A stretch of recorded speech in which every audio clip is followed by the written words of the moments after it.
పెడన నియోజకవర్గం నుంచి జోగి రమేష్కు ఈసారి అవకాశం ఇవ్వలేదు జగన్మోహన్ రెడ్డి. ఈ నేపథ్యంలో జోగి రమేష్ మైలవరం అయినా సరే నాకు ఇవ్వండి అంటూ కోరారు. కానీ మైలవరంలో వసంత కృష్ణ ప్రసాద్ అక్కడ చక్రం తిప్పడంతో అక్కడ కూడా జోగి రమేష్కు టికెట్ దక్కకపోవడంతో ఆయన పెనమలూరుని కోరినట్లుగా సరే పెనమలూరులో ఇప్పుడు ఉన్నటువంటి పార్థసారథి గారిని ఎలాగో వైసీపీ పక్కన పెట్టిన నేపథ్యంలో పెనమలూరు నుంచి జోగి రమేష్ పోటీ చేయబోతున్నారు అంటూ కూడా ఒక వార్త సోషల్ మీడియాలో చక్కర్లు కొడుతుంది. అలాగే పెనమలూరు నుంచి టీడీపీ సైడ్ పోటీ చేసేందుకు పార్థసారథి గారు ఆసక్తి చూపుతున్నారు అని, ఆయన టీడీపీ తీర్థం పుచ్చుకోబోతున్నారంటూ కూడా ఒక వార్త వచ్చిన నేపథ్యంలో ఏంటి అసలు పెనమలూరులో జోగి రమేష్ గెలిచే అవకాశం ఉందా లేదా? ఆయన అక్కడ నాన్ లోకల్ కాబట్టి చాలామంది గెలవరనే చెప్తున్న నేపథ్యంలో ఈ అంశానికి సంబంధించి మనతో మాట్లాడేందుకు ప్రముఖ రాజకీయ విశ్లేషకులు, ప్రముఖ సీనియర్ జర్నలిస్ట్ సిఎస్ రావు గారు మనతో ఉన్నారు. ఆయనతో మాట్లాడదాం. Sir hi sir. కృష్ణ, ఈ మొత్తం ఎపిసోడ్ని చూస్తే నువ్వు చెప్పిన మొత్తం ఇంట్రడక్షన్ మొత్తం చూపిస్తే సరే ఆయన ఎక్కడికన్నా మారినాయి జోగి రమేష్. ఇక్కడ జగన్మోహన్ రెడ్డి తన వాళ్ళైనా పరవాళ్ళైనా తను అనుకున్నది చేస్తారు అనే దానికి నిదర్శనంగా కనిపిస్తుంది.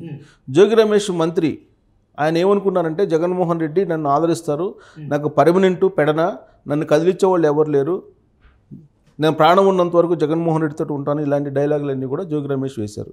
జోగి రమేష్తో పాటు గుడివాడ అమర్నాథ్ వేశారు, రోజా వేశారు, రోజా కూడా ఇలాంటి డైలాగులే వేస్తున్నారు.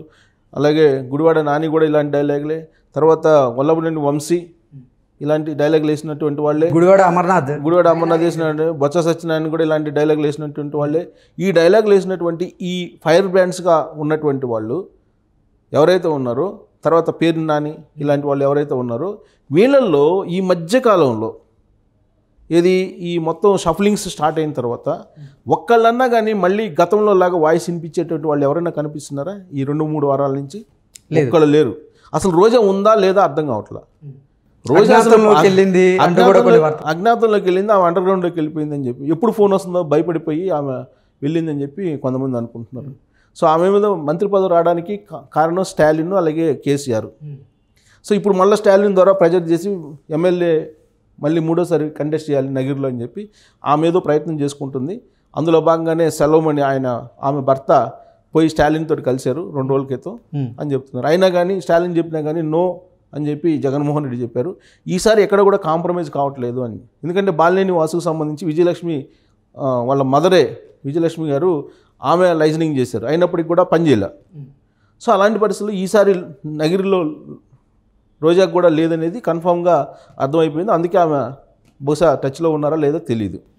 సో ఆ జాబితాలో తీసుకుంటే కనుక ఇప్పుడు జోగి రమేష్.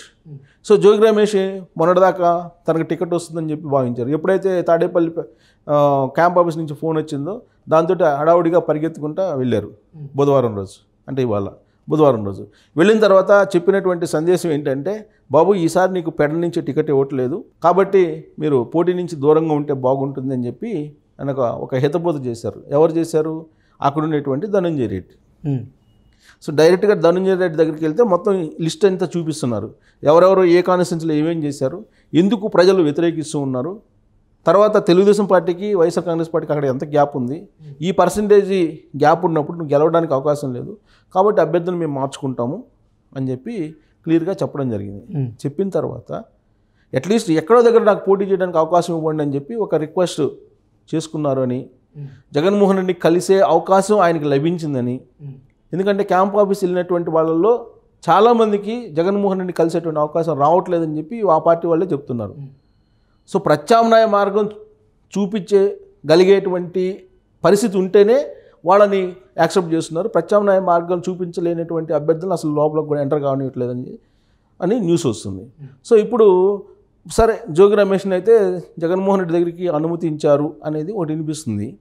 సో అనుమతించినటువంటి క్రమంలో తను రిక్వెస్ట్ చేశారు, ఎక్కడో దగ్గర నాకు పోటీ కంటెస్ట్ చేసేటువంటి అవకాశం ఎక్కడైనా కల్పించండి నాకు అని చెప్పి ఆయన రిక్వెస్ట్ చేసినటువంటి క్రమంలో ఫస్ట్ రిక్వెస్ట్ ఆయన మైలవరం అడిగారని. మైలవరం అడిగితే మైలవరం ఆల్రెడీ ఆడ వసంత కృష్ణ ప్రసాద్ ఉన్నారు కాబట్టి, ప్లస్ వసంత కృష్ణ ప్రసాద్ ఆల్రెడీ మైలవరంలో గతంలోనే ఎంటర్ అయ్యాడు. ఎవరు? జోగి రమేష్. ఎంటర్ అయినటువంటి క్రమంలో వసంత కృష్ణ ప్రసాద్కి అలాగే జోగి రమేష్కి ఒక అంతర్గతమైన రాజకీయ యుద్ధం జరిగింది. అది తాడేపల్లి క్యాంప్ ఆఫీస్కి వెళ్ళి పంచాయతీ కూడా జరిగింది. ఆ క్రమంలో మైలవరం అనేది ఫిక్స్ వసంత కృష్ణప్రసాద్కి, కాబట్టి నేను అక్కడ ఇవ్వను, దాన్ని మర్చిపో అని చెప్పారు. సరే, సెకండ్ ఆప్షన్ పెనమలూరు నుంచి ఇవ్వండి అని చెప్పి అడిగితే, సో పెనమలూరు ఆల్రెడీ ఇప్పుడు పార్థసారథి తెలుగుదేశం పార్టీలో చేరుతున్నారు, రేపల్లి చేరుతున్నారు కాబట్టి, సో అది ఖాళీగా ఉంది కాబట్టి అది పరిశీలిస్తామని చెప్పారు. ఇస్తామని చెప్పలా, పరిశీలిస్తామని చెప్పి పంపించారని చెప్పి తాజాగా న్యూస్ అందుతుంది. ఎందుకంటే పెనమలూరు నుంచి ఇప్పుడు ఆల్రెడీ పార్థసారథి తెలుగుదేశం పార్టీలో చేరుతున్నారు. విచిత్రం ఏంటంటే తెలుగుదేశం పార్టీకి సంబంధించినటువంటి ఇన్ఛార్జ్ అక్కడ ఉన్నారు పెనమలూరులో, బోడే ప్రసాద్. సో బోడే ప్రసాద్ని కాదని చెప్పి పెనమలూరు ఇచ్చే పరిస్థితి లేదు తెలుగుదేశం పార్టీకి. కాబట్టి పార్థసారథిని నూజివీడుకు పంపించేటువంటి ప్రయత్నం తెలుగుదేశం పార్టీ చేస్తుంది. ఎందుకంటే పార్థసారథి కావాలి కాబట్టి పార్థసారథిని తీసుకుంటే నూజివీడులో అయినా గెలిపించుకోవచ్చు అని చెప్పి నూజివీడుకి ఆయన పంపిస్తుంది. ఇలాంటి పరిస్థితుల్లో కృష్ణా జిల్లా రాజకీయం ఉంటే వైఎస్ఆర్ కాంగ్రెస్ పార్టీలో జోగి రమేష్ ఎవరైతే ఎగిరిగిరి పడుతున్నారో మొన్నటిదాకా తమ నాయకుడు జగన్మోహన్ రెడ్డి అని, ఇప్పుడు ఆయనకు కూడా జలక్కి ఇచ్చాడు జగన్మోహన్ రెడ్డి. సో గుడివాడ అమర్నాథ్కి జలక్కి ఇచ్చాడు, బొత్స సత్యనారాయణకి జలక్కి ఇచ్చారు. సో ఇంకా అక్కడ రాయలసీమలో అనేక మందికి జలక్కి ఇచ్చేశారు. ఎవరు, గోరంట్ల మాధవ్కి జలక్కి ఇచ్చారు. తర్వాత నంద్యాల ఎంపీ సంజయ్ కుమార్ అతనికి జలక్కి ఇచ్చారు. అతను వచ్చి మా బీసీలు అంటారు, మా ఎస్సీలు అంటారు, ఎవరికి ఏం చేయరు, ఉత్తదేనదంతా అని చెప్పి ఆయన ఇప్పుడు చెప్పారు. మొత్తం ఒక రెవల్యూషన్ లాగా వస్తుంది. అయినప్పటికీ జగన్మోహన్ రెడ్డి మాత్రం ఎవరిని లెక్క పెట్టడం లేదు. సో జోగి రమేష్ని కూడా పక్కకు నెట్టేశాడు.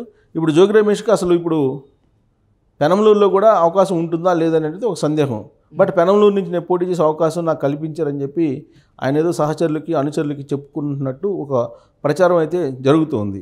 సో కాబట్టి ఇక్కడ మనం గమనించాల్సింది ఏంటంటే జగన్మోహన్ రెడ్డి తను ఏదైతే అనుకుంటున్నారో అది చేస్తూ ఉన్నటువంటి క్రమంలో అసలు వీళ్ళందరూ రాజకీయ భవిష్యత్తు ఏంటి అనేది ఒక ప్రశ్న. ఇప్పుడు వీళ్ళందరినీ కొంతమందిని ఎంపీగా పొమ్మని చెప్తున్నారు. సో ఎంపీగా పరిశీలిస్తామని చెప్తున్నారు తప్పితే ఎవరికి ఫిక్స్ చేయట్లేదు. అలాగే వీళ్ళు ఒక కాన్స్టిట్యూన్సీ నుంచి ఇంకో కాన్స్టిట్యూన్సీ మారిస్తే ఇప్పుడు పెడనలోనే జోగి రమేష్కి గెలుపు అవకాశం లేకపోతే పెనమలూరు వచ్చి గెలిచేటువంటి అవకాశం ఉందా అని అంటే నాన్ లోకల్ అవుతాడు. సో నాన్ లోకల్ పర్సన్ వచ్చి అక్కడ రాజకీయాలు చేయాలనుకుంటే ఒప్పుకుంటారా? ఒప్పుకునేటువంటి పరిస్థితి ఉండదు. సో ఇప్పుడు వల్లభనేని వంశీ చంద్రబాబు నాయుడిని, నారా ఫ్యామిలీని, తర్వాత లోకేష్ని ఇష్టానుసారంగా మాట్లాడారు. ఇవాళ వల్లభనేని వంశీ వాయిసే లేదు గత కొన్ని రోజుల నుంచి. అలా కొడాలని ఎగిరిగిరి పడుతున్నారు ఇప్పుడు కూడా. కానీ చివరికి ఏమవుతుందో తెలియట్లా. గుడివాడలో ఏమవుతుంది అనేది తెలియనటువంటి పరిస్థితి నెలకొంది. ఇప్పుడు మచిలీపట్నం ఉంది, పేర్ని నానికి టికెట్ లేదని చెప్పారు. సరే, వాళ్ళకి ఎవరికి ఇచ్చినట్టున్నారు, వాళ్ళ కొడుకు ఇచ్చినట్టున్నారు. సో ఇలా వాళ్ళకి ఇవ్వకుండా ప్రత్యామ్నాయ మార్గాలు చూపిస్తున్నారు, కానీ వాళ్ళకైతే ఇవ్వట్లేదు అని అంటే దాని అర్థం ఏంది? వాళ్ళు ప్రజాక్షేత్రంలో ఫెయిల్ అయ్యారు అని చెప్పి ఈయనే ముద్ర వేస్తున్నారు. ఒక జగన్మోహన్ రెడ్డి ముద్ర ఒకటి వేస్తున్నారు రాజముద్రలాగా. అంటే వీళ్ళందరూ ఫెయిల్ అయ్యారు, రాజకీయాలకు పనికిరారు అని. వాళ్ళ వారసులను దించితే ఎలా పనికొస్తారు అనేది జగన్మోహన్ రెడ్డికి తెలియాలి. సో ఇప్పుడు జోగి రమేష్ లాంటి వాళ్ళు, లేదంటే కొడాలి లాంటి వాళ్ళు, లేదా గుడివాడ అమర్నాథ్ లాంటి వాళ్ళు, రోజా లాంటి వాళ్ళు ప్రజాక్షేత్రంలో వీళ్ళు మన్ననలు కోల్పోయారు కేవలం వాళ్ళ నోటి దురుసు కారణంగా అనేది ఒక నిర్ధారణకు వచ్చింది వైఎస్ఆర్ కాంగ్రెస్ పార్టీ.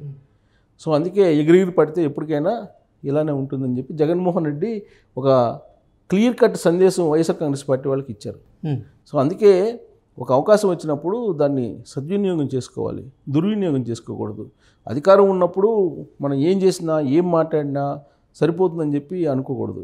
ఇప్పుడు జగన్మోహన్ రెడ్డే ఇప్పుడు వాళ్ళకి జలకి ఇచ్చినటువంటి పరిస్థితుల్లో రాబోయేటువంటి రోజుల్లో మరి వీళ్ళందరూ ఏం చేస్తారనేది మనం చూడాలి. ఎందుకంటే తెలుగుదేశం పార్టీ కేంద్ర కార్యాలయం మీద దాడి చేశారు జోగి రమేష్. అది కరెక్ట్ కాదు కదా. సో జోగి రమేష్ వాళ్ళ అనుచరులతో వెళ్ళి నానా విధ్వంసం సృష్టించారు.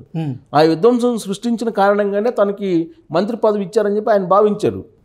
కానీ సీన్ కట్ చేస్తే ఇప్పుడు ఎమ్మెల్యే టికెట్ లేకుండా కూడా పోయింది. సో ఇలాంటి పరిస్థితి ఎవరెవరైతే నోటి దురుసుగా అన్పార్లమెంటరీ వర్డ్స్ ఉపయోగించి ఒంటికాల మీద ప్రతిపక్షం మీద లేచారో వాళ్ళందరూ ప్రజాక్షేత్రంలో బలహీనపడ్డారు అని జగన్మోహన్ రెడ్డి చెప్తున్నారు గ్రాఫులు చూపించి.